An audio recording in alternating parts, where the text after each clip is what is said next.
Dear students, welcome to Taran sir class. और आज आपके लिए लेकर आए क्लास 11th की हिस्ट्री बुक से चैप्टर नंबर 7, जिसका नाम है चेंजिंग कल्चरल ट्रेडिशंस। और इस वीडियो में मैं डिस्कस करने वाला हूँ आपके साथ मल्टीपल चॉइस क्वेश्चंस, और ये पार्ट 1 है, यानी इस वीडियो के भी जो है पार्ट 2 और पार्ट 3 आपको मिलेगा।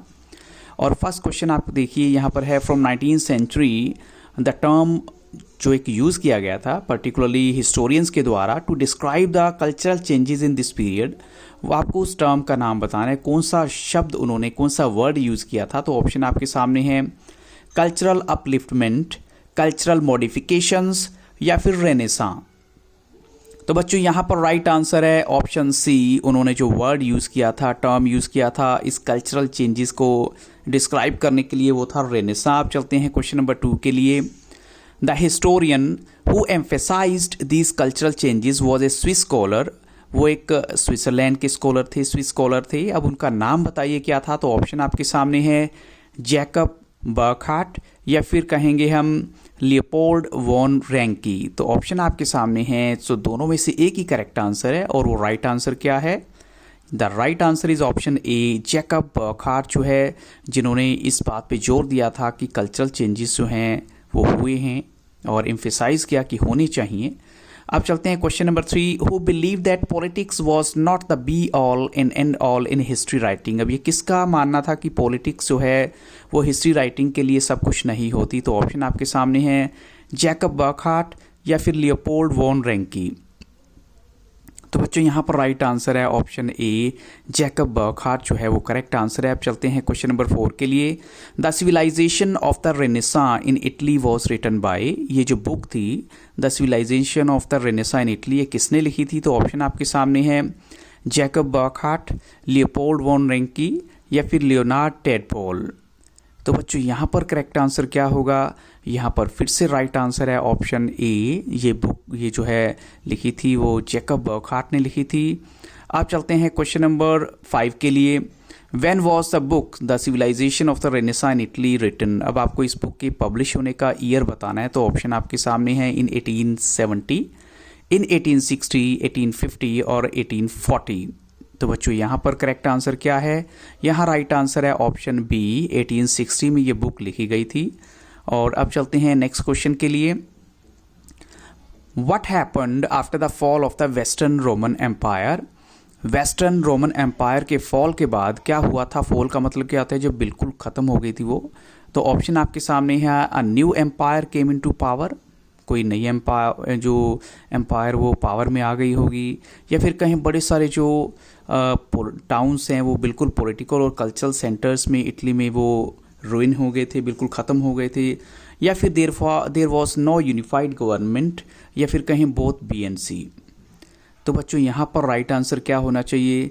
और यहाँ पर करेक्ट आंसर है ऑप्शन डी, जिसमें BNC दोनों एक्सेप्टेड होंगे। मैं भी एक पल के लिए आपको लगा होगा कि कोई ना कोई नई एम्पायर आ चुकी होगी, लेकिन हमें कई बार क्या होता है, इमीडिएट इफेक्ट बताना होता है और नई एम्पायर को आने में, सेटल होने में वक्त लगता है। तो इसलिए करेक्ट आंसर है ऑप्शन BNC, जो कि डी के अकॉर्डिंग हम लेंगे। अब चलते हैं बच्चों क्वेश्चन नंबर 7 के लिए। Why were the most vibrant cities Venice and Geneva different from other parts of Europe. अब आपको बताना है जो वाइब्रेंट सिटीज़ हैं वेनिस एंड जिनेवा, ये दूसरे यूरोप के हिस्सों से, पार्ट से अलग किस लिए थी। तो ऑप्शन आपके सामने है the clergy were not politically dominant here, या फिर कहें there were not powerful lords, या फिर कहें दोनों ही ऑप्शन यहाँ पर करेक्ट है। जो सिटी वेनिस और जिनेवा की हम बात कर रहे हैं, तो यह दोनों ही ऑप्शन यहाँ पर करेक्ट होने चाहिए। और बच्चों यहाँ पर राइट आंसर है ऑप्शन सी, जिसमें दोनों ही ऑप्शन करेक्ट बताए गए हैं। उसका रीज़न क्या है कि जो क्लर्जी, अब आप सोचेंगे क्लर्जी एक्चुअल में क्या होती है।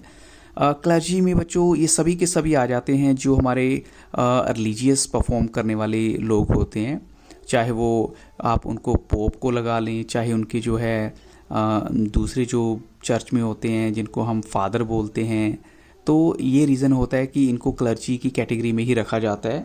और अब चलते हैं क्वेश्चन नंबर 8 के लिए। The commonwealth and government of Venice was written by. ये बुक किसने लिखी थी। तो ऑप्शन आपके सामने है कार्डिनल गैस्पेरो कुंटेरिनी ने, जैकब बर्कहार्ट ने, या लियोपोल्ड वॉन रैंकी ने। तो ऑप्शन फिर से आपके सामने है और करेक्ट आंसर क्या है? यहाँ पर राइट आंसर है ऑप्शन ए, कार्डिनल गैस्पेरो कॉन्टेरनी ने ये बुक लिखी थी। अब चलते हैं क्वेश्चन 9 के लिए। Where were the earliest universities in Europe set up, कहाँ पर जो है जो अर्लीस्ट यूनिवर्सिटीज़ हैं यूरोप में वो सेट हुई थी? तो ऑप्शन आपके सामने है इन इटालियन टाउन्स में, इन फ्रेंच टाउन्स में, इन स्पेनिश टाउन्स में। यहाँ पर एक करेक्ट आंसर है बच्चों, क्या होना चाहिए वो राइट आंसर? तो ये राइट आंसर है option A, in Italian towns. अब चलते हैं क्वेश्चन नंबर 10 के लिए। From 11th century which university and universities had been a centre of legal studies. अब कौन सी यूनिवर्सिटी कह सकते हैं, यूनिवर्सिटीज़ कह सकते हैं जो एक लीगल स्टडीज़ के सेंटर थी? तो ऑप्शन आपके सामने हैं द यूनिवर्सिटी ऑफ पाडुआ, या फिर कहें द यूनिवर्सिटी ऑफ बोलोगना, या फिर यहाँ पर भी दोनों ऑप्शन करेक्ट होनी चाहिए। तो यहाँ पर क्या होगा राइट आंसर?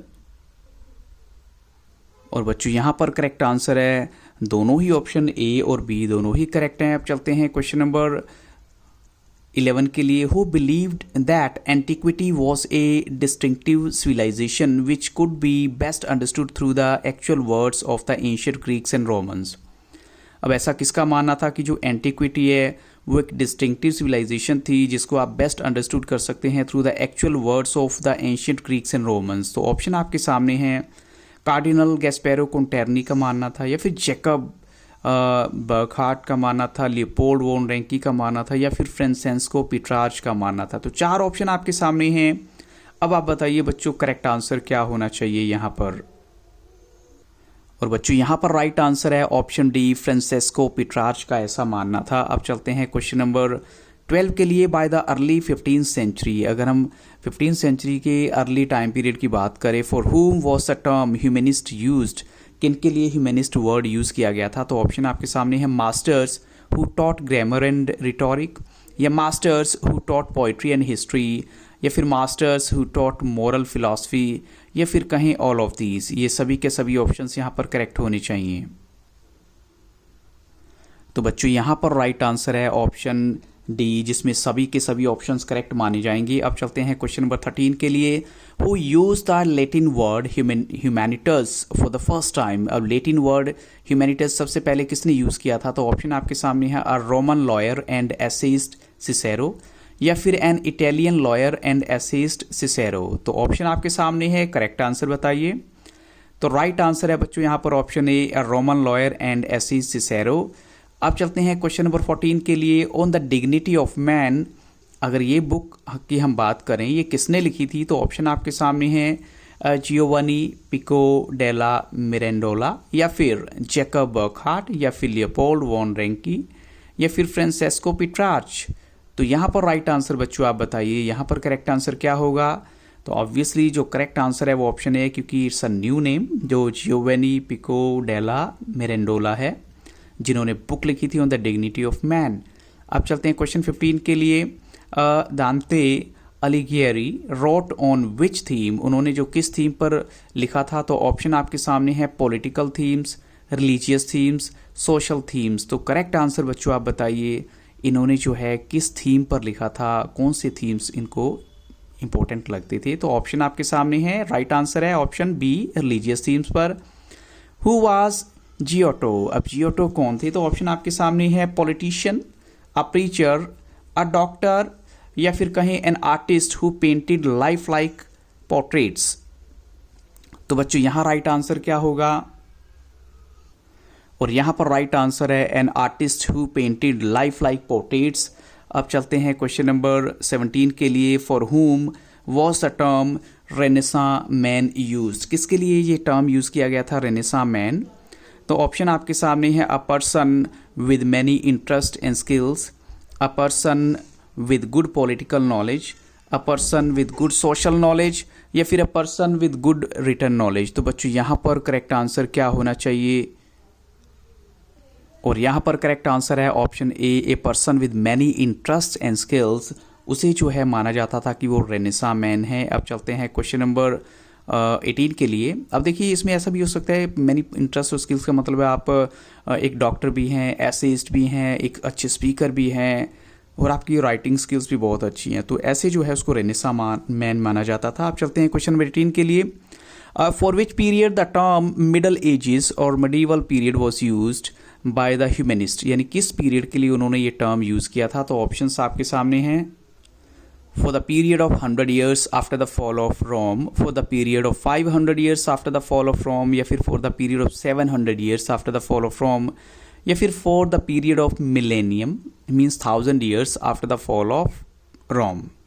तो बच्चों यहाँ पर करेक्ट आंसर है option D, for the period of millennium after the fall of Rome जो है वो माना जाता है, जो बिल्कुल नया पीरियड जो है या मेडिवल पीरियड माना जाता है। अब चलते हैं क्वेश्चन नंबर 19 के लिए। What was the name given to Plato in Arabic language, यानी प्लेटो को अरेबिक लैंग्वेज में क्या नाम दिया गया था। तो ऑप्शन आपके सामने हैं अलिफ्ता, अफलातुन, अरिस्तु या फिर प्लेटर्स। तो बच्चों यहाँ पर करेक्ट आंसर है, उनको जो नाम दिया गया था वो था ऑप्शन बी, अफलातून जो है। अब चलते हैं क्वेश्चन नंबर 20 के लिए। हु रोट आल्माजेस्ट, ये जो है किसने लिखी थी बुक आल्माजेस्ट जो है। ऑप्शन आपके सामने हैं जियोवानी पिको डेला Mirandola, Jacob Burckhardt, Leopold von रेंकी या फिर पटोलेमी ने जो है ये बुक लिखी थी। तो बच्चों यहाँ करेक्ट आंसर क्या होगा। ऑफ कोर्स यहाँ राइट आंसर है ऑप्शन डी, ये बुक लिखी थी पटोलेमी ने। अब चलते हैं क्वेश्चन नंबर 21 के लिए। वे स्टेटमेंट इज ट्रू अबाउट अल्माजेस्ट, यानी कौन सी स्टेटमेंट जो है अल्माजेस्ट के बारे में बिल्कुल सही है। तो ऑप्शन आपके सामने है it was a work on astronomy, और it was written in the Greek before 140 CE, और it was translated into Arabic, या फिर कहीं सारे के सारे ऑप्शंस इसके बारे में बिल्कुल सही हैं। तो बच्चों यहाँ पर राइट आंसर है ऑप्शन जो कि हम कहेंगे डी, जिसमें सभी के सभी ऑप्शंस करेक्ट हैं। Question number 22, among the Muslim writer who was regarded as a man of wisdom, Muslim writers में किसको जो है मैन ऑफ विस्डम माना जाता है। तो ऑप्शन आपके सामने है इब्न सिना, इब्न बबूता या फिर शेख फ़कीर या फिर शेख हसन। तो बच्चों यहाँ पर राइट आंसर है ऑप्शन ए, इब्न सिना को माना जाता था। अब चलते हैं क्वेश्चन नंबर 23 के लिए।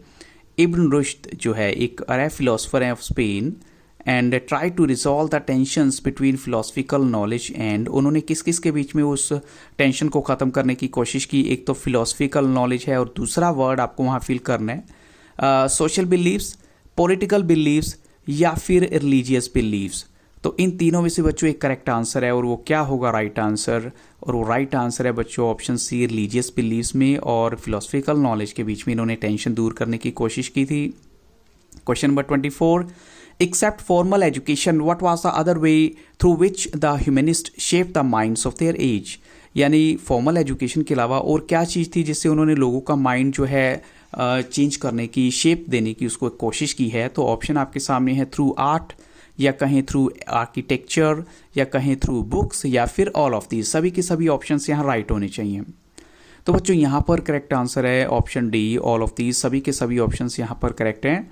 और इन्हीं क्वेश्चंस के साथ इस पार्ट 1 को यहाँ स्टॉप करूँगा, but definitely I bring second part very soon. So keep on watching तरह से क्लासेस, और अगर वीडियो अच्छा लगा हो तो लाइक शेयर और सब्सक्राइब करना मत भूलिएगा। Thank you very much and have very nice day.